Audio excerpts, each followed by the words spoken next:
কোনো রোজাদারকে ইফতার করায়, তাহলে মহান মালিক তার আমলনামার মধ্যে ওই রোজাদারের সমপরিমাণ সওয়াব দান করেন।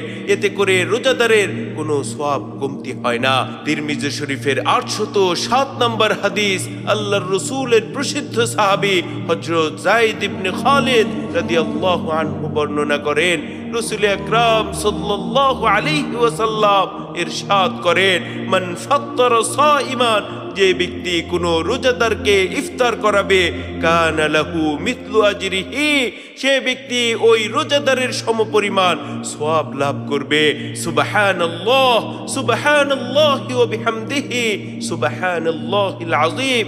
এখানেই শেষ নয়, আল্লাহর রাসূল সাল্লাল্লাহু আলাইহি ওয়াসাল্লাম আরো বলেন, গায়রা আন্নাহু লা ইয়ানকুসু মিন আজরিস সাইমি শাইআন, সেই রোজাদারের সমপরিমাণ যে সওয়াব পাবে, এতে করে